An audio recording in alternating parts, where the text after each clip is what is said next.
What's up, everybody? Welcome into another YouTube live show. I am John Kurtz. My apologies for starting the stream a little bit earlier than I normally would, a little bit too far in advance there and making you hang out here for like 5-10 minutes before I actually get going, but dealing with some internet issues, unfortunately, here. So this is all being tethered through my phone. So let me know if there are any sorts of issues going on there, and I will try to do what I can to get it corrected, but I'm not sure exactly what's going on with the good old internet and power in certain parts of my apartment here right now. So anyway, we're gonna play through some adversity. You know, it's like a road game. You got to go on the road in conference play. You got to take on some tough crowds, and that's what I intend to do here today. So as you can see, there is kind of a bigger picture conference realignment, college football global perspective topic today, and that is what we're hearing out of South Carolina, what we're hearing out of Clemson. Charleston, South Carolina, I suppose to be exact, is where the report came from in the Post and Courier, the newspaper. And if you saw the video that I released earlier this morning, you have a decent idea about what is going on there. But I do want to discuss what the ramifications of that are going to be, what the implications of that are going to be, and how much stock ultimately we should really put into it. I guess that's probably the main thing. How much stock should we put into this report out of Charleston, South Carolina, about what Clemson may do and when? Because it seemed like Florida State was the one that would be acting pretty brash in this circumstance, but now it turns out it might actually be Clemson here that is going to join in them with that. So we will discuss that, but I have tons of thoughts on Week 5 of Big 12 football, so I definitely want to talk about that as well. I welcome any and all questions or comments about what took place in Week 5 on the field in the Big 12, because I think there's a ton to chew on, starting with Texas. I think the narrative with Texas now is shifted toward, is Texas the best team in the country? And that has moved from like, hey, is Texas for real? Can they be consistent? Can we believe in them? To now, after a 40-14 win over Kansas, can we believe in them as potentially the best team in the country? Now, my answer would be, I think their resume and what they've done so far stacks up with basically anybody. But I'm still left with some questions about Texas. Like, if it's possible, I come away thinking, man, Texas very well might be the best team in the country, and Texas very easily could still trip up on their way to Arlington and lose a game in the Big 12. I still very much feel that way, even though it seems like some would not agree with that. So ahead of Red River next week, which is obviously a losable game for Texas, we will talk about that. Some trouble in paradise, perhaps, with Kansas and Jalen Daniels. That was a very weird situation on Saturday with him not playing, and some of the fallout from that seems to still be a little bit weird and leaving people scratching their heads a little bit. But nice wins across the board, man. West Virginia, all of a sudden, talk to your children about 8-1 West Virginia. Please sit your children down, make sure that they are seated and in a decent headspace to tell them about the fact that the West Virginia Mountaineers could actually wind up being 8-1 by the time they go to Norman later on in the year, the way this schedule sets up, and the fact that they are off to a 4-1 start. So there's a lot there.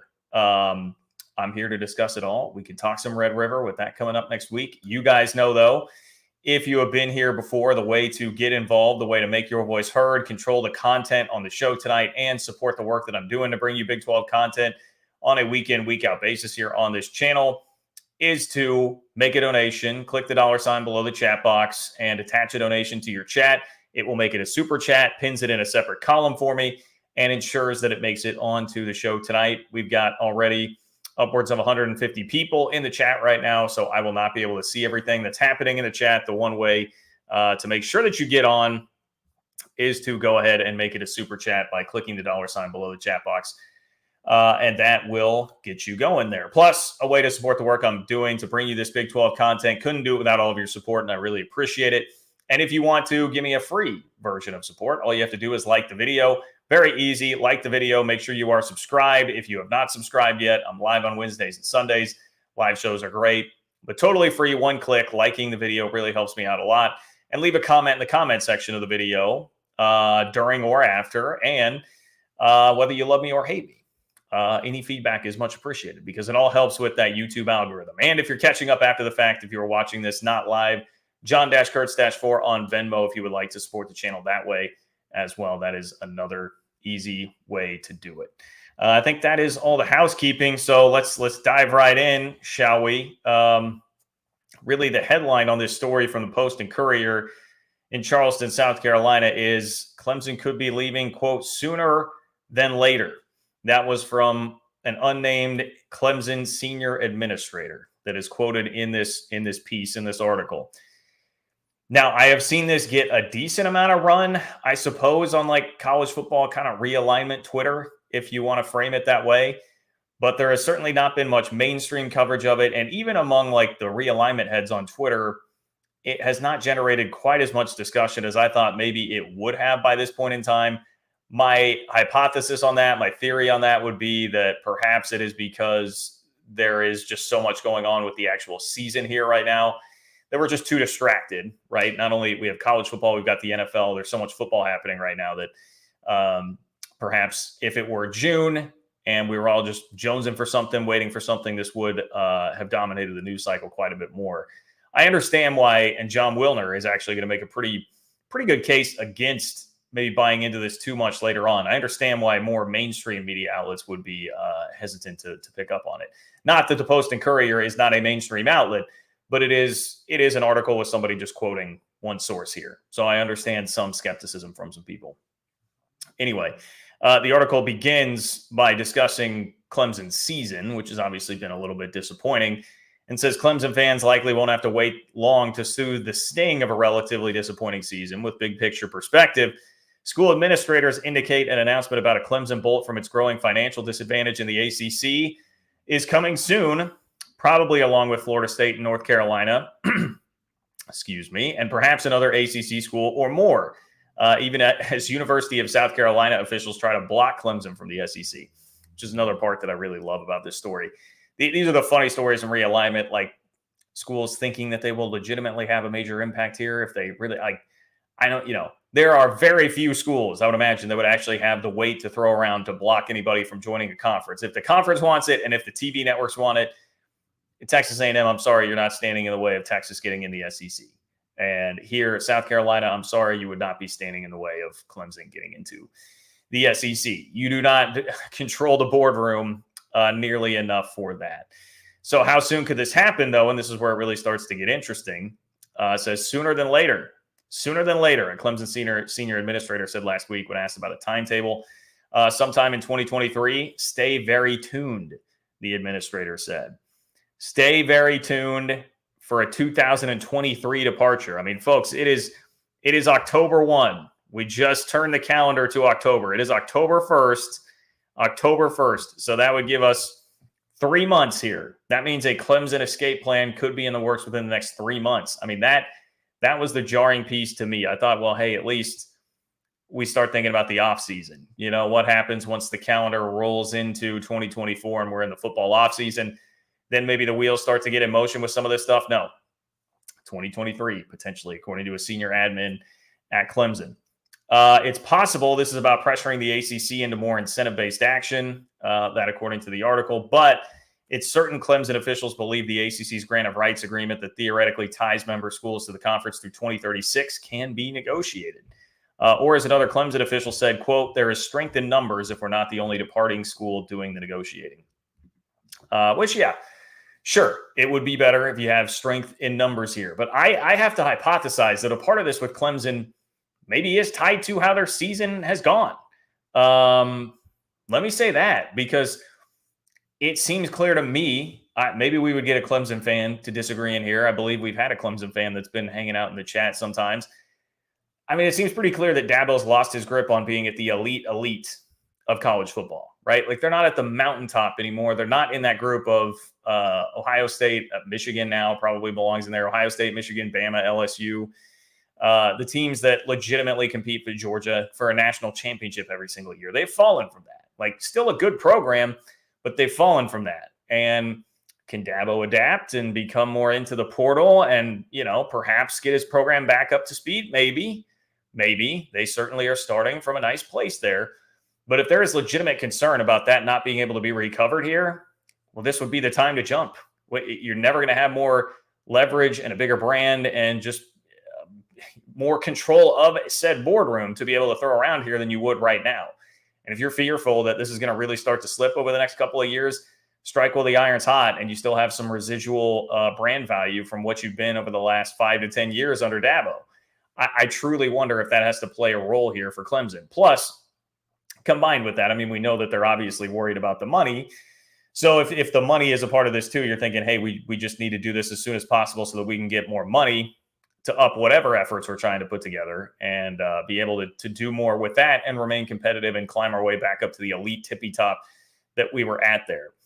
That to me strikes me as something that would be very poignant here for Clemson and why they would want to move. Now, other reasons involved, I mean, they've seen how aggressive Florida State has been. They probably, if look at Florida State is going to be doing this, they want to make sure that they have their ducks in a row too, and not just be left flat-footed or caught flat-footed or left behind if Florida State is going to go make a move. I'm sure there is some level of solidarity there. And I also don't doubt that these schools are still talking to each other because we learned about the Magnificent Seven that already went and tried to deconstruct this grant of rights and make it happen. So I'm sure there are a lot of things at play here. But for Clemson specifically, that is a piece of this that really sticks out to me. The article continues by saying, while most Clemson administrators and fans prefer a move to the SEC, the Big Ten is a possibility. You know, I've seen that with Florida State. I hadn't seen as much of that with Clemson, but the idea here being, and John Wilner even, I was reading his latest mailbag earlier today, he even kind of conceded and admitted, like, hey, I mean, of course the Big Ten would love to get in the South. Highly populated area, a place that they are not in right now, and a very football-crazed part of the country, right? You would love some sort of foothold in the South, and if that means Clemson, I'm sure that would be great. Florida State gets you into the state of Florida. I'm sure the Big Ten would feel like that is tremendous to actually have that there. So I understand how those schools could potentially be there. The problem being you always need a third dance partner here, not just the conference and the school. You need the TV networks to be on board. Do they have enough money to continue dishing out pro rata for schools like this would be the real question. But the scenario, according to the article for the Big Ten, adding Clemson would go like this. The Big Ten gets serious about adding a southern tier led by North Carolina, and also including Clemson and Florida State with perhaps Georgia Tech and or Miami. Georgia Tech, how about Georgia Tech getting a cursory mention here? Georgia Tech and or Miami. Then it says the SEC counters, wanting North Carolina primarily and seeking to block a major Big Ten or Big 12 move into its footprint, which was interesting that the Big 12 at least got a little bit of a mention here in the story. So, I mean, that basically is it. It would be the Big Ten's desire to get some sort of a southern tier. Feels like most of the discussion about the Big Ten for so long has been focused on the West Coast, obviously with the additions that they have made, but then also like Stanford, Cal, there was that chat for a long time, that discussion for a long time, like, hey, I'm reading, sorry, RWeb's comment popped up here. Let me throw this in because I feel like this works very appropriately. RWeb, appreciate your support, says not just the Big Ten, but Fox too wants Southeast US eyes. Yes, obviously. Yes, very much so. And that is a part of this conversation, right? It's everything is in concert with TV. The league's working in concert with TV. McMuffin, I see your super chat. I'm going to get to it in a moment here once we transition out of this topic. Really appreciate your support. And you called me a beautiful man. Well, you know what? We're going to flash that one up too. McMuffin, Mr. Kurtz, you beautiful man, you. Thank you. We're going to talk about your Bears because my God, what a freaking game that was on Saturday. That was crazy. UCF fans, I'm sorry. I'll tell you, I'll give you the earmuffs signal when we get to that part. But for now, yes, correct. Fox would definitely want to be in that portion of the U.S. too. So I don't know. To me, that logically, that makes a lot of sense. If TV is going to have to be a part of this and there is concern about, which, this has been raised before, if there's concern about whether or not TV would have pro rata for a Florida State or Clemson, if their brand is good enough for that, or North Carolina, if their brand is good enough for that, I would think that's where the Big Ten makes more sense, right? Because if it's ESPN and the SEC, like, I don't know, do you really care that much about getting an extra school in the state of Florida when you already have the University of Florida? Do you care as much about getting into, you're all over South Carolina already.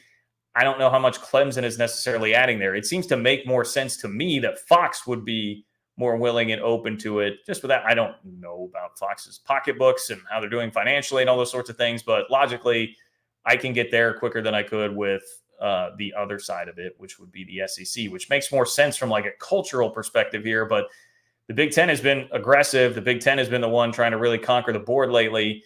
Them getting into the South, plus Fox getting into the South in some states that they don't already have, seems to make more sense to me. But there's a little bit more in here. Quote, SEC officials declined to talk about specific schools, so it sounds like the article tried to reach out for them. And just a quote from Sankey. There is a quote here that says, our fan base and coaches do not want Clemson in a league that gives us a great recruiting advantage. A senior school administrator, this is at South Carolina, said, we respect what our fans want and we will play Clemson in all the sports anyway. This part, look, the guy's writing in South Carolina. I understand why he goes down that road and covers that sort of an angle. But again, it seems silly to me to suggest that South Carolina would be able to have any measure of real influence in the SEC if the SEC wanted to do it. I just, again, come back to, would the SEC really, truly want to do it unless they feel like it's just, hey, we've got to block the Big Ten? I mean, that seems like the primary impetus for it, is if they get worried, like, hey, the Big Ten now all of a sudden is going to be on the West Coast. They're going to be on the East Coast, and now they're going to take from the South in our neck of the woods and start impeding in here. Maybe that's the real move for Sankey, is just a, like, hey, kill or be killed sort of thing, right? I mean, kind of like what the Big 12 has done, where it was like, if you don't kill the Pac-12, they might turn around and be killing you at some point. Now, the SEC would never die, but if you don't take those schools away from the Big Ten, maybe the Big Ten becomes more of a power than you at one point. That, I think, would be the idea there. So anyway, that's what we've got. That's what we've got. Something to keep an eye on. I think we probably already were keeping an eye on that somewhat because of Florida State. Like, you can never, especially like Florida State. I mean, Clemson seems a little more calculated with this. This is a leak going out to one reporter. Clemson has seemingly been more calculated than Florida State, who just, I mean, they're literally acting like Florida men, which makes sense. I mean, that checks out, right? They're in Tallahassee, Florida, but definitely acting much more the Florida man part here and just wilding out, man. Just public board meetings saying that we need to leave. Screw you guys. We're out of here. You can never fully take your eye off of Florida State here, but now you can't take your eye off of Clemson either. You cannot take your eye off of Clemson either. Now, as far as like how much stock you should put into this, I did think this was a pretty good retort from John Wilner in his latest mailbag. And, any of us could have looked at this and probably seen some of the, flaws is probably too strong, but provided a nice like counter opinion to giving a lot of validity to this. But here's what John Wilner had to say. He took a question about it that was the question was revolved around like, hey, what happens to Stanford and Cal here if the ACC is just going to blow up like that? Because we're seeing this rumor now about Clemson and what might happen. And so Wilner said, so much to unpack with this topic, but let's start with the core issue, the use of the word news.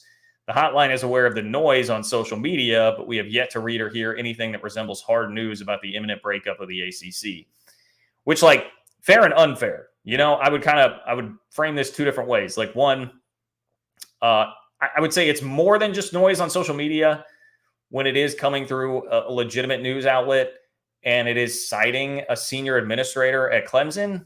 That is, but it's also not hard news. Is it hard news? No, it's like one source and repeating what one source has said.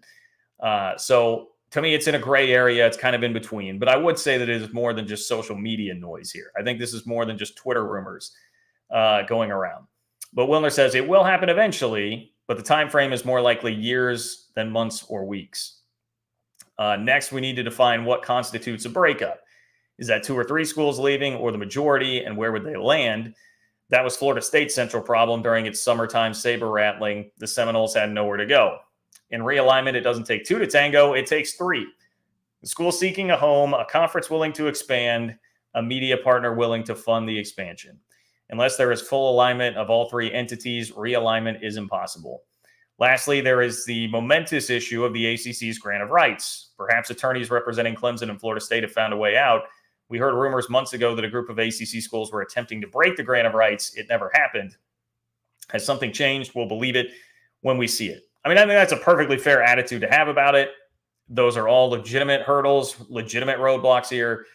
Getting 3 parties in concert when we just had, the other thing to keep in mind is we just had this like pivotal, earth-shattering, really big landscape-changing summer of realignment in college athletics. And we have heard that like TV money may be a little bit tapped out right now. So I do wonder about that third prong here, the TV networks and their interest right at this moment, right? Are they going to be totally bought into doing this right at this moment? There might still be a little bit of time to try and wait it out.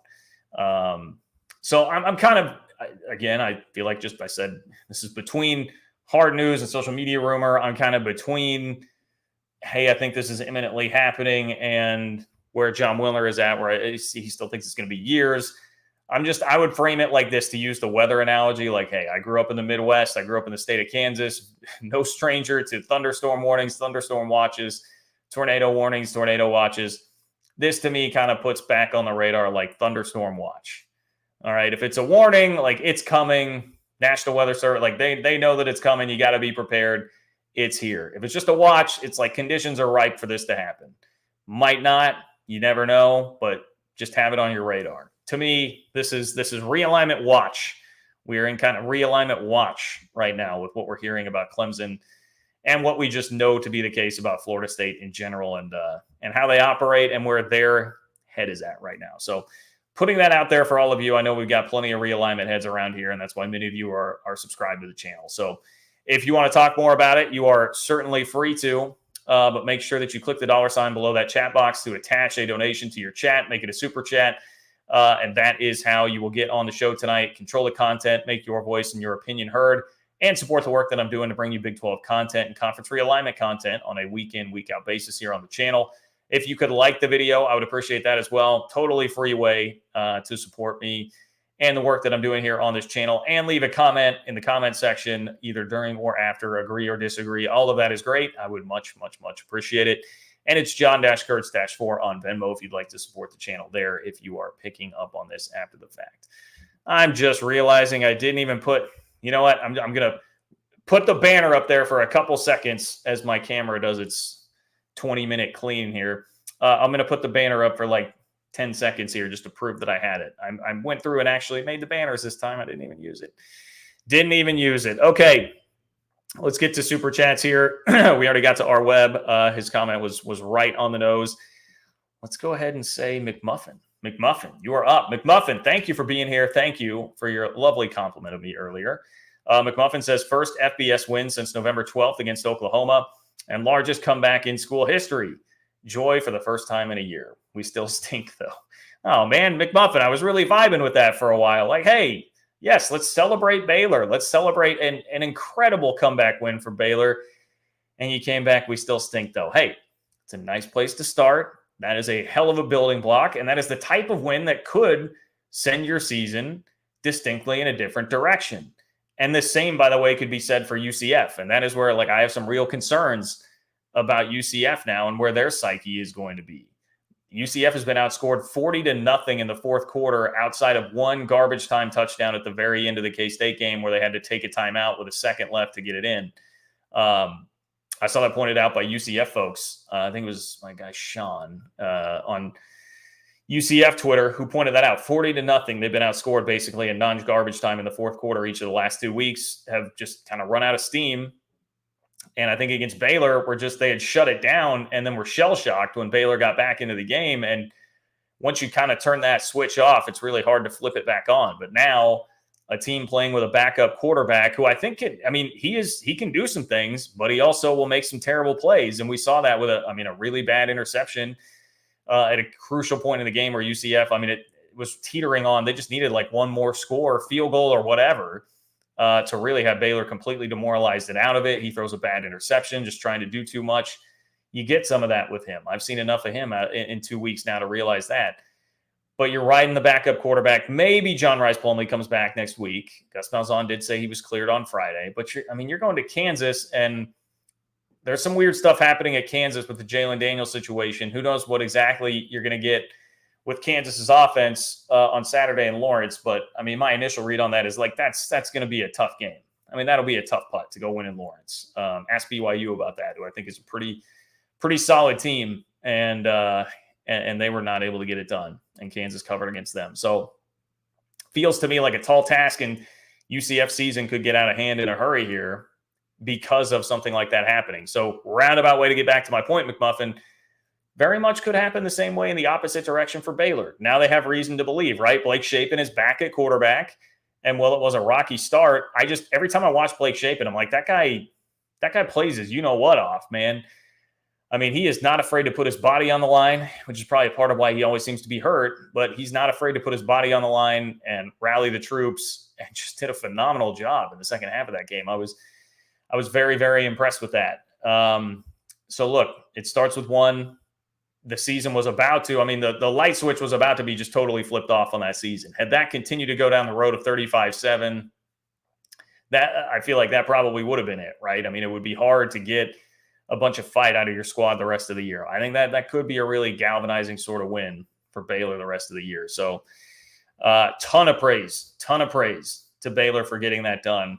See, I had a lot of notes on that game. I mean, you were getting outgained 196-2 in the first quarter, 196-2.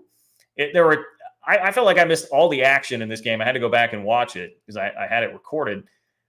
But I tuned in midway through the first quarter, and it's already, I think it was 14-0 at that point. I'm like, what happened? And then it gets to 35-7, and I rotated off the 3-screen setup that I had going on. I was like, all right, I'll keep tabs on the score, but I don't need to be watching that anymore. And then I got up and left the apartment for 30 minutes, came back, and I see that it's 36-35 final. Twice. I was like, what on earth happened in Orlando? So just wild, with a flurry of things happening at the beginning and in there. You say the fumble. I mean, that's bad luck that it bounced the way that it did, but you kind of make your own luck when you start getting back into the game, and Baylor just didn't quit, which is that's another thing. Testament to Aranda for keeping those guys playing hard when it's 35-7 and the season's gone the way it has, and you haven't won an FBS game in 11 months. I mean, that's a difficult situation to be in, and I do think speaks to Baylor being perhaps a better coach team than we thought. So anyway, lots of thoughts on that game. I fear where UCF season is going to go, and I think there is reason for optimism that this could be a sort of galvanizing win for the Bears. So anyway, McMuffin, congratulations! I'm happy for you that you got to experience that win. I do feel for UCF fans because that is an absolutely brutal way to lose a game. Just completely brutal, and especially when you get teased by maybe the best play in college football this year. Best, I guess, could be subjective because McClain ran backwards 35 yards to make it happen. But that fourth down conversion, you get that wild play and you're thinking, okay, well, now we have to win, right? We made that play happen. You're not going to lose after that, right? Well, you still did. So complete roller coaster for everybody, but especially UCF, and it ended on the downslope there. So I feel for you. Definitely feel for you. Julius, thank you for your support as always. I appreciate you so much, my friend. Very generous support of the channel as always. Julius says, howdy, John. Big 12 After Dark went really well for the Cougs Friday night. I know that most fans oppose these Friday night games, but I enjoy having a stress-free Saturday. Julius, thank you for saying that, because guess who has a Friday night game this week? That would be my Kansas State Wildcats, who are in Stillwater. I've seen 8, 9, or 10 point favorites, but that is my thought. My initial gut instinct was I don't love these Friday night games. In fact, peek behind the curtain, just to be honest here, I bought concert tickets to a concert I really want to go to on Friday, months ago, not thinking about the football schedule, not thinking about the fact that there might be a Friday game. And then literally last week I looked, I was like, hey, when is that concert? Looked it up and I'm like, oh, sweet, it's Friday night. So I don't know how exactly I'm going to handle that yet.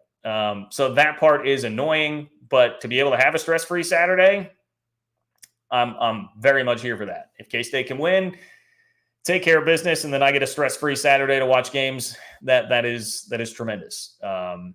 Because it no matter what you want to say going into a game, it will stress you out, and it will create an extra piece of worry in your Saturday that takes away from the totality of what yesterday was for me with K-State on a bye, just kicking back and watching games all day. So you are right about that. But man, shout out to BYU. Nice win. Cincinnati, I actually thought played fairly well. Didn't probably finish enough drives. They were really moving the ball, outgained BYU, I believe, in the game. Emory Jones had 3 touchdowns, but BYU just made more plays, real quick strike offense, particularly in the second half. And Keaton Slovis still out there making plays, man. I do really enjoy watching him play. He is kind of a little more under the radar, like low key, one of my favorite players to watch in the Big 12 right now. And it's just, if you're Cincy, like it's just really hard. That's a tough spot to be in because BYU at home, especially under the lights, it's a different kind of beast. They're really hard to beat there. Now I know, say what you will, not in the Big 12. Well, most of this streak has been put together, but they're 19-1 in their last 20 night games. And that's just night games, period. And then 16-1 in the last 17 night games at home. So that's been a tough spot. That's been a tough spot for teams to go into. Felt like BYU just had a little bit more in the tank in that second half to win the game. So honestly, I thought a pretty good effort from both sides. I was fairly impressed with the effort from both sides. But the problem for Cincinnati is just, it's that Miami-Ohio game that really makes what's happened now against Oklahoma and BYU feel that much worse. Like there's no shame in losing at BYU, and there's no shame in losing at home to Oklahoma, especially seeing what the Sooners did to Iowa State on Saturday and how high they're flying heading into that Texas game. There's no shame in it, but when you back that up with the loss to Miami, and now, you see what Pitt has turned into, which Pitt looks pretty disastrous this year. I can understand I was a Cincinnati fan that this would start pulling you down a little bit. But for Julius, congratulations. Looked like a really fun time in Provo. I was jealous of some other like Big 12 Twitter folks that I saw that were at the game. It looked like a blast. Looked like a really good time. So I can't wait to get out there at some point for a game. But congratulations. I hope to enjoy the same stress-free Saturday, this coming Saturday, that you enjoyed this week, my friend. Delarick says Florida will fight to keep Florida State out of the SEC. I'd imagine they would. I'm unfamiliar with like the legitimate politics of how all that works in the state of Florida, so I can't speak with a ton of authority on this. At least like North Carolina, NC State, we saw how some of that was going, where NC State was trying to vote with North Carolina for a while, but then eventually flipped. I don't really know much about how that's going down in Florida, but I would certainly think it would be in Florida's best interest to try to fight the power there. But again, my question would be like, if Craig Sankey really wants it to happen, and we've seen how much of just like a total shark the guy is when he wants and needs to be, if Craig Sankey really wants it to happen, do we think that Florida is going to be able to sit in the boardroom and actually hold it up and stop it? We can certainly debate whether or not Sankey will get to that point where he really wants it, or where ESPN really wants it, or whatever the case may be. I just don't think Florida would ultimately be able to do much. It feels like so much of it is posturing, right? We've heard it with like UCLA Cal, when UCLA was leaving for the Big Ten and putting up a big stink, and maybe the board will do something. And, Arizona State, I guess that from the reporting in that piece that we saw the other day, kind of the Big 12, inside the Big 12 recap of pulling in the 4 corner schools, it sounded like Arizona and Arizona State may have actually really been bound together after that meeting on Thursday night before the Friday where everything changed. But for the most part, it feels like when we hear about like, hey, the board is not going to let so-and-so separate from so-and-so, it's all kind of just posturing and doesn't actually mean anything or doesn't actually happen. So I have my doubts that Florida would be able to truly make any sort of significant roadblock there for Florida State when it came down to it. But I also admit my lack of intimate knowledge of what is going on in the state of Florida there. So I feel like that's as fair an answer, or if not really an answer, but as fair a reaction, Delarick, as I can give you on that front. Browns and Beers. What's up, Browns and Beers? Browns and Beers. I don't know how to feel about this, Browns and Beers. Been falling asleep before/during your lives recently. Knock on wood, but Neil has hopefully turned it around, and I am here for it. A lot of crow eating by media and something else being ate by Pitt. That's good. That's good, Browns and Beers. That's a good message. I'm glad you stayed awake this time. Is my voice like soothing and making you fall asleep? I always think of like I can remember like voices of my teachers growing up when you'd be like sitting in class falling asleep, and like there were certain teachers that would have like more of like a calm, soothing voice that would make it harder to stay awake sometimes. So I don't know. I don't think of myself as having that sort of voice, but maybe that's the case. I don't know. You guys let me know if I'm putting you to sleep. I kid with you, Browns and Beers. But West Virginia, I'm glad you bring this up, man. West by God, Virginia. deserves a lot of airtime and a lot of praise here. Picked last in the Big 12. Neil Brown left for dead. Everybody's saying, hey, he'd be fired if not for his buyout. And that may well actually be true. But the guy, Zombie Neil Brown, is really making things work right now. 4-1, just built on grit, man. They played 2 games basically without Garrett Green and without being able to throw the ball at all. Doesn't matter. They win a rivalry game against Pitt. And now, I saw some West Virginia chatter on social media suggesting that this might be the best win of the Neil Brown era, to go on the road and beat TCU and just basically out-tough them. Like, just grit your way to a win in Fort Worth against a team that, look, I'll be honest, I don't think the TCU is very tough. I think that TCU fans may bristle at this and get a little bit upset, but a lot of things came together last year. I won't take anything away from what that team accomplished. It was really important for the Big 12 for them to go and beat Michigan and win that game. But I did have the question, like, man, that feels like that was a lot of magic rolling up into 1 year. And I'm going to need to see Sonny Dykes be a lot more consistent before I believe that he's going to be like that caliber of a coach that has the potential to do that on a somewhat regular basis. I don't know. TCU just, they do feel a little bit soft and disjointed to me when I watch them this year. So kudos to West Virginia for doing that, man. Deserve to win, deserve all the praise in the world for being 4-1, despite what anybody thinks. I understand not being ranked and a little bit of frustration about that. I think, who cares? Like, who cares? You're in so much better of a spot than anybody thought that you might be. The winning games like that, and with the adversity that West Virginia has faced this year, like, even within that game, you have a couple guys get carted off and you still go out there and finish the job, man. Like, I don't know. It's just hard not to kind of fall in love with the attitude that West Virginia has. I think it's kind of exuded too by, like, Garrett Green. I think is pretty emblematic of like what that team is, just being a really scrappy dude and a scrappy team. I really like it. And West Virginia deserves all the praise for all the crap that you took in the offseason and, just consternation within the fan base and people thinking, that Neil Brown had no chance. You deserve to celebrate this. And I would even say now it's dangerous to start peeking ahead too much. It is. But if you do, I can do it. I'm not on the team. It's like that old adage. Everyone's like, oh, you can't look too far ahead. Well, I'm not on the team. Okay, so I feel like I can start to look ahead just a little bit. I mean, the next 4 games are at Houston, Oklahoma State and Morgantown, at UCF, and BYU and Morgantown. West Virginia could be 8-1 by the time they go to Norman. Like, that, it is a pretty advantageous schedule for West Virginia. In fact, let me bring up the rest of the schedule. I only had those 4 jotted down on my note sheet, but I feel like even after Oklahoma, it's not that bad, because they miss Kansas, they miss K-State, they miss Texas. So, even after going to Norman, then it's Cincinnati at home and at Baylor.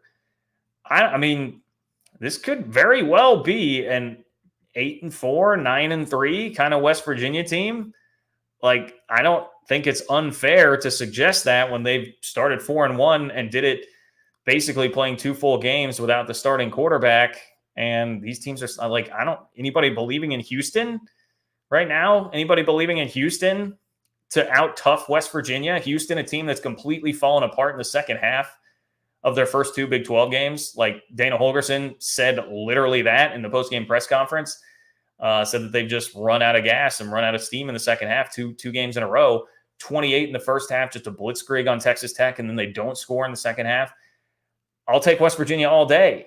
I'll take West Virginia all day to be the tougher team and outlast Houston there. So, look, I don't want to – I think it's dangerous to do this because West Virginia is still plenty flawed, and flawed enough that they could very well lose every one of those games, but I don't think that is going to happen. I think you'll probably get somewhere in between, which is still going to equate to, at the end of the day, like, if you ask me, put a gun to my head, West Virginia seems like an 8-4 team right now, which – say what you will about the league being down, that's a hell of an accomplishment for Neil Brown if they get there. And the fact that we're even sitting here having this conversation right now on October 1st is a testament to everyone in that program. So I am happy for Mountaineer fans too, especially as, like, I know the Perez news came out. Yeah, that was yesterday, right? Like, that was earlier in the day. So more drama with the basketball program. There's been all the Huggins stuff, like everything that's gone on there. And then football hasn't been very good.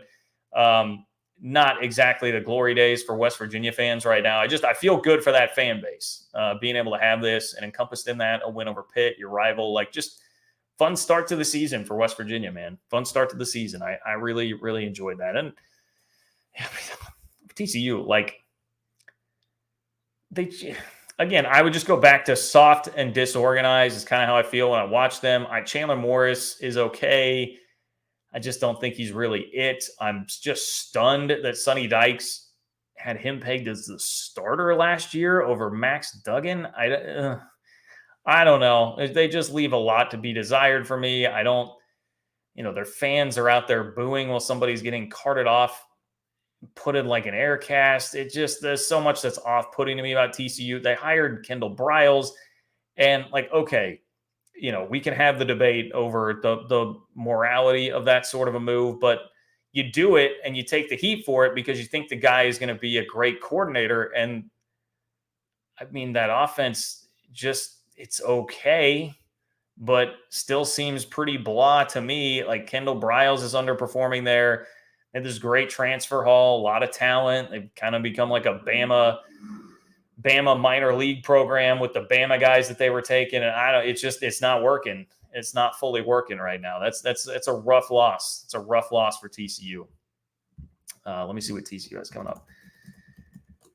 TCU football. Okay. At Iowa State, BYU at home, at K-State. Yeah, I mean, 2 of those 3 are going to be pretty tough. Honestly, 3 of the 3. I mean, going to Ames, do we believe in TCU? I know Iowa State looks like a mess right now. It's hard to figure out what they're good at and what they're not after the defense gets 50 balled on Saturday against Oklahoma. But TCU could absolutely lose that game. So, I don't know. Just happy for West Virginia. We'll leave it at that. We'll end on the positive. Happy for Browns and Beers. Happy for West Virginia and the start that they're off to, and they could really start to get on a roll here. They could. Michael, this is a great example, folks, of why you need to just enjoy the small things in life. Enjoy the simple things in life. And that's exactly what Michael is doing. Michael, so happy to have conference standings again. #BYU. I'm happy to give them to you, Michael. I will give you conference standings just because of that. We're going to emphasize this just for you. I love the attitude, man. I love BYU fans. Okay. Oklahoma, Texas, West Virginia 2-0. Look at that. West Virginia 2-0 in that top group of the league. K-State 1-0, had the bye. KU, BYU, TCU, Baylor, Iowa State, Tech, all 1-1. Oklahoma State 0-1. UCF, Cincy, Houston 0-2. And that at the bottom does underscore another global point, big picture point about the league so far, is that the newcomers have struggled. The only win is BYU. The only conference win so far is BYU, and that's them playing Cincinnati, who is another newcomer here. And I think a lot of it just is, much as like I think UCF is very poised to be a good program in the Big 12 and probably sooner rather than later, you can't take your foot off the gas in a second half game the way that you could perhaps if you were playing Tulsa. All right. Like if that's Tulsa and not Baylor and you're up 35-7, it probably doesn't matter if you take your foot off the gas. Even if they put together a drive or two, you'd be able to shut the door, get back down the field, put a score up on the board, stop the bleeding much easier. Baylor is a team that won the Big 12 2 years ago. That's a program that still has championship DNA. That's a program with a big-time head coach in Dave Aranda who's not going to let his guys just totally lie down. Blake Shapen has played a lot of quarterback in the Big 12 and is not somebody that's just going to go away and give up. I think those are the kinds of lessons that are being learned here by even a fan base, a team, a school as brash and cocky as UCF is. It's a little bit different. It's a little bit different in the Big 12 week after week than it is in the AAC. And I think that's just a reality here for all these teams coming in. It will take some time. There was an adjustment period for Utah getting to the Pac-12. There was an adjustment period for TCU coming to the Big 12. We've seen there be an adjustment period before it really gets rolling. So I would also say that's a reason to not abandon hope here if you are a UCF fan, for instance, if you're a Cincinnati fan. But there was always going to be a ramp-up period. I think that was it was hard to get across to some members, not everybody, but some members of those fan bases because there's all the excitement. And so many of those schools have all enjoyed in their own way a lot of recent success. So that can be a hard thing to accept, but I think we are seeing that play out here early on. And not only just the losses, but the way the losses have happened. Again, like UCF's in Manhattan, hanging tough, and K-State just kind of wears them down, runs for 200-plus yards, gets one back running for over 200 yards, and just blisters them in the second half with that. They let Baylor come all the way back. Cincinnati just never had enough offense to score on Oklahoma, competes with BYU, and then fades at the end. And Houston has completely fallen off the board after nice first halves, competitive first halves against TCU and Texas Tech, just nothing left in the second half. So I think that's all been kind of playing true to form. Okay, John Teal. What's up, John Teal? Appreciate you. John Teal says Clemson, FSU, North Carolina out. Oregon State, Washington State, and Tulane in the ACC. I mean, potentially. I know that's a scenario that's been kicked around by, like fans of Wazoo and Oregon State. And I understand why they would go that route and have that hope. And their best hope is just drama with the ACC. Like, create whatever drama you can, have the next big wave happen. Like, they kind of just probably want to see this all accelerated to get back to where, this whole idea at the end of the road is like, all right, we create big super leagues. And now it's like, well, we need to kind of reorganize these now that we have so many in these big couple of leagues. Let's just reorganize back to sort of the original conferences. Like that's probably the play here and what an Oregon State or Washington State are hoping for. I think the problem in the ACC is going to be once you start getting some of those schools getting out, that whole group of 7 is probably going to try to make their move. And the question will be whether or not Fox, ESPN, and the Big Ten and SEC are willing to foot the bill and take in all of those schools at that time. But I wouldn't totally shut out the idea. I guess I'll put it that way. Tulane, I know, has been like on the fringes of some of these discussions. Like maybe you're getting into a big metro. I think there is potential there. That's been a pretty good football program lately. Have a lot of respect for Willie Fritz. So it could be definitely a possibility out there. Eddie, what's up, Eddie? If you need a real estate agent in San Antonio, you guys know where to go. It's my guy, Eddie Lozano. Eddie Lozano, San Antonio Real Estate. Appreciate you, my friend. Eddie says, great weekend of football. New schools are lacking depth on both sides of the ball. Great wins for West Virginia and Baylor and BYU. Yes, they are the stars of the show here. Outside, of course, of Texas, which I guess maybe I'll have to get into my full Texas take here before I get out of here. But yeah, Dana Holgorsen, I think I read a quote from him in the AP story that was like, hey, that's a program that has more depth of Big 12 bodies. We just don't have the depth of Big 12 bodies, which is why, you see us get worn down. That can be some of it too. Like you look at UCF, they've got a lot of speed. They've got a lot of really good front end talent, but do you have the depth? Like K-State, what I said about the team coming into this year is I worry about the star power that you lost from last year, but the depth of talent within the program is as good as it's been in a very long time. And that just means like you've got quality depth, quality bodies. They lose Daniel Green, starting middle linebacker for the year. They fare pretty well against UCF by throwing in younger bodies that are Big 12 ready bodies, and you have a surplus of them as opposed to a place even like UCF, which is recruiting very well. They've got 9 4-star recruits coming in their next class, but it's going to take some time to really get that in and develop it and get it up to speed. So, yeah, I see the same thing that you are there, Eddie. Appreciate your support of the channel. Thank you for popping in here. Always appreciate you. And everybody, if you're in San Antonio, call my guy Eddie if you are in need of a home. Mike, what's up, Mike? Mike Honcho. Should the SEC, Big Ten, and other conferences expand to 20 or more teams? Will college football need to expand the schedule to 15 or 16 regular season games from the current 12? I mean, I doubt that you would see that happen. That feels like too much. I don't know. I guess I don't know the full future of this, and we have seen the NFL continue to get more and more greedy with the way that they're doing things, less preseason games, an extra game in season, doing multiple Thursday night games for teams throughout a year. So never say never, but I haven't seen like a lot of discussion about that, or seemingly I have not seen like a huge appetite for that. And especially with an expanded playoff, you're talking about teams that are good having to play like 15 or 16 games total because of the playoff. So I think that's a big part of it too. Like if you're playing, which I assume what you're referencing here is like expanding the regular season schedule. If you expand the regular season schedule by 3 games and then it's a 12-team playoff, and even if you're a great team and you're getting a bye in that first round, then you got 2 games. I mean, now we're talking about you're playing 17 games. that feels like too much for college kids. We're already sitting here like how much have we been talking about quarterback injuries within the Big 12 conference so far? I mean, Tyler Shuck out for the year. Jalen Daniels didn't play on Saturday for Kansas against Texas. Will Howard almost didn't play against UCF last week. I mean, it just feels like West Virginia lost Garrett Green for a couple of weeks. Everybody is dealing with it already. I mean, if you're going to punish everybody with like a 15-game schedule, I think that would probably diminish the product enough that would not be something that you're going to see happen. But in essence, what you're getting, Mike, is basically that for the best of the best with an expanded playoff once we get to a 12-team playoff, and perhaps beyond after that. We'll see. This is your 5 to 10 minute warning here. 5 to 10 minute warning, people.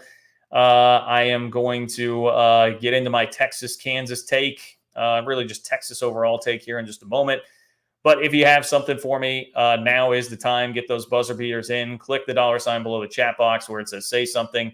And that is how you can attach a donation to your chat, make it a super chat. And that is a way to get your voice heard on the channel here tonight with almost 300 people in the chat. I can't read everything, but if you do make it a super chat and attach your donation, it will pin it for me. I will see it, and it ensures that it gets read on the show. Also, if you could like the video, I would much appreciate that. That's totally free, just one click, easy way to support the channel.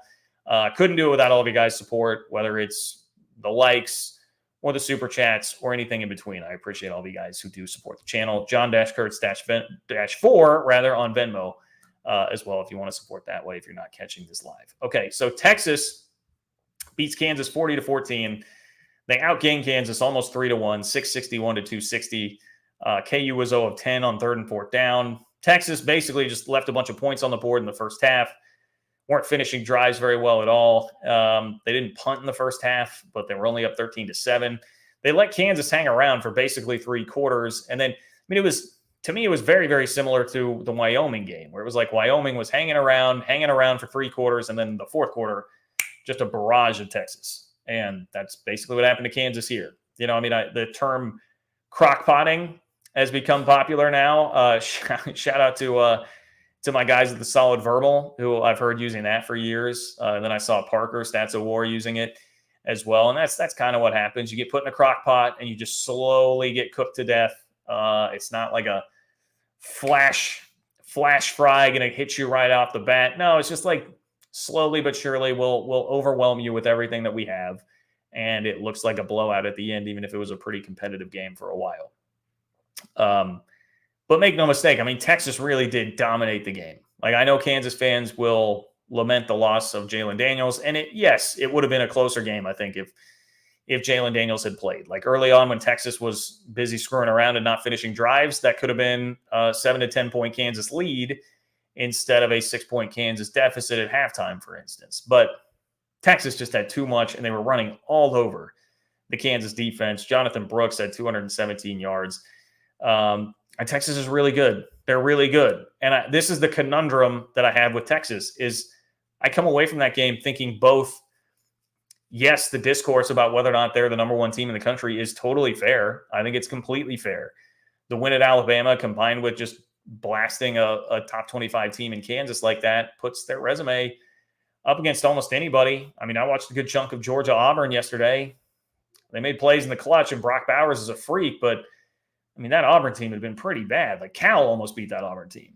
And there they are having to make huge plays in the 4th quarter just to break a tie and win the game. So perfectly fair discussion to have that with Texas. I think they have enough talent to be a national championship contending team, but they still just have enough lapses that I don't fully trust them.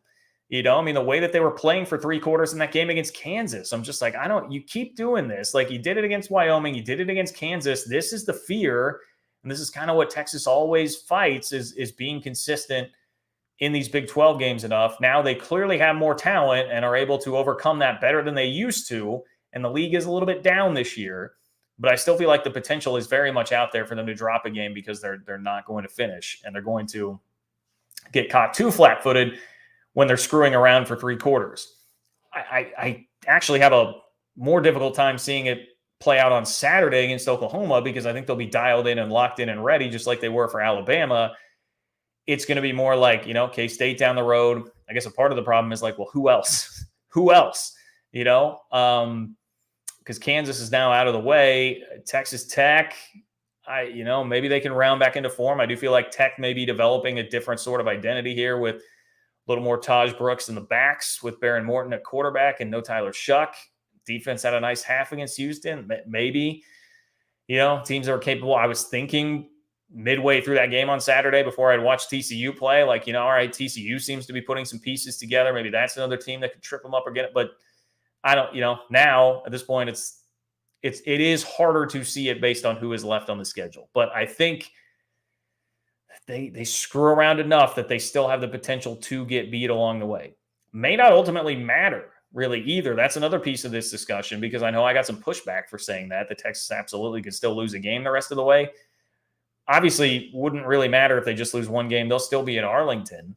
And then beyond that, if they just lose one game, I think they'd probably still be in the playoff depending on how things play out, but they would have a very good shot to still be in the playoff because of the strength of the Alabama win and how much that did for their reputation this year. So that's kind of where I'm at on Texas. If it were a stronger year in the league, I think Texas could really very much still be vulnerable. But it is a fair point to push back on me and say, dude, look at this league. Who legitimately really has a shot here? And K-State, because of the fact that they're the defending Big 12 champions, we'll see what K-State is by the time they get there. It's later in the year when they play in Austin. I'm still, I don't have K-State all the way figured out, and K-State very well could have a couple, 3 losses by the time that game rolls around, and maybe it wouldn't mean as much. But if it does, that'd be another game that would be hyped up enough. Maybe Texas does get up for it, and then that kind of takes away the conundrum here is always when Texas is playing somebody that they should beat and that is pretty unheralded, that's where they really struggle. So stay tuned, but I am very much, and even reading the Austin American-Statesman, I was reading all their coverage of the game. It felt like they kind of agreed with me too, where it was hey, this is great. And the fact that you can screw around and play with your food as much as you did and still beat a quality team like Kansas 40-14 speaks to the talent and what you have on the roster and the potential of this team. But at the same time, you might want to get some of that sloppiness figured out, and that could still leave you vulnerable and get you beat. So I think that's all where Texas really is at. Finish up here with a couple of your super chats. Michael, BYU night games equal amazing. Also, BYU always wins. Yeah, that stat is crazy, man. When I saw that come across my timeline, BYU 19-1 in their last 20 night games and 16-1 in the last 17 home night games. That is crazy. That is crazy. That looks great on TV, man. Really does look awesome. The atmosphere there, especially in a night game when it's on TV on ESPN like that. So I feel you, Michael. I feel you. Appreciate your support, my friend. And Alan, what's up, Alan? Alan says, John, a bad Saturday. Losses for my Jayhawks and Blue Devils. Oh, man, Duke. God, I feel for Duke. Losing it the way that they did, and then Riley Leonard gets hurt on literally the last offensive play there for Duke. I hated to see that. But no excuses. Apologies to the remaining 8 for losing to the Longhorns. Hey, I respect that attitude a lot, Alan. I really do. I respect that attitude a ton. And look, I will point out, yes, Jalen Daniels did not play. That could have kept it a much more interesting game for a while there. The weird thing about Jalen Daniels is he never shows up on the sideline, right? He doesn't actually go out on the sideline. Lance Leipold says after the game that he had tweaked the back when they were in the hotel, going through a walkthrough, it sounded like. But then there was a photo going around I saw on KU Twitter of Jalen Daniels with a big backpack walking into the game. So, you'd think if there's a tweak to the back, you probably wouldn't have the guy rolling in with the huge, gaudy backpack. I don't know. And then he's there, but he's not on the sideline. And then Jason Bean liked a tweet after the game that someone had sent that said, Jalen Daniels is the hot girl that just teases you, but, always bails on you at the bar. Whereas Jason Bean's the cute girl that's always there when you need him. I'm rolling with Jason Bean. Kind of the ridiculous 2023 speculative world we live in right now. I will admit that, but something seems a little off, a little bit weird with that for me right now. So I don't know. We'll see. For Kansas's sake, hopefully there's not any sort of drama brewing there. But and the other thing I would just say is if it is Jason Bean's a plenty capable quarterback. He got put in the worst possible situation on Saturday because didn't take the number 1 reps throughout the week in practice and found out an hour before the game that he was going to be the guy that's going. That's not easy, man. Jason Bean would have been more effective had they known that was the plan going into the week, or at least been able to split more of the reps with him. So unenviable position that he got put in there. And I would expect Kansas to bounce back against UCF, but I would just at least say, keep your eye on what's going on with Jalen Daniels and company in Lawrence. So anyway, lots of thoughts to unpack there. I got to go watch the Chiefs. I got to chat. I need you to tell me here. Have we had Taylor Swift's shots at the game? Is Taylor actually at the game? I have not yet been able to see that. So I just need someone to tell me before I get out of here whether or not Taylor Swift has been shown at the Chiefs-Jets game before I hop on my TV to go check it out. Anyway, appreciate all of you guys. Please like the video on the way out. I would much appreciate that. If you can subscribe to the channel, I would also appreciate that. Live shows Wednesdays and Sundays. They're great. Try to give you some content throughout the week as well when I can. John-Kurtz-4 on Venmo if you want to support the channel there. If you did not catch this live, it is always much appreciated. And if you have a question or comment that you'd like to see addressed on the next show, just drop it to me in Venmo with your donation, and I would be happy to oblige and get to that on the next live. Let's see. Tell your friends and family. Spread the word, whether it's your social media channels or whether it is just word of mouth, Facebook groups, Instagram, Twitter, Threads, whatever. Let everybody know about this channel. Let's continue to grow it. I appreciate all of you guys. All right, we got a yes. Taylor Swift is there, and we got Michael says they made her go through security. Okay, yeah, I did see there was like concern about she wouldn't be able to just like sneak in like she did at Arrowhead last week. That's pretty funny. Oh, we got a Daniel buzzer beater too. Daniel, thank you, my friend. Thank you for being here. Daniel says we'll watch later. Chiefs game on. Yeah, I know, Daniel. That's why you guys notice I'm a little more extra motivated to make that the earlier live show work when the Chiefs are on. We'll watch later. Chiefs game on. The Cats weren't playing football, so Barbara and I went to a K-State volleyball match instead. Hey, shout out to that. They've got that new volleyball arena that looks really sweet, man. It looks like an awesome place to watch a game. We had a great time, even though the Cats lost to Cincinnati. Cincinnati. Hey, Cincy, not an all bad weekend. The volleyball team got it done in Manhattan. Hope you guys had fun, Daniel, and I much appreciate the support as always, my friend. I hope you enjoy watching the live show. I'd say it's been a pretty fun one. Pretty lively, pretty fun live show here tonight. Daniel, as always, appreciate your support. Shout out to you and Barbara, and appreciate you popping in here at the last moment. All right, it's Taylor Swift time for me, everybody. Take care. Enjoy the rest of your Sunday night. Have a great start to your week, and I will talk to you soon.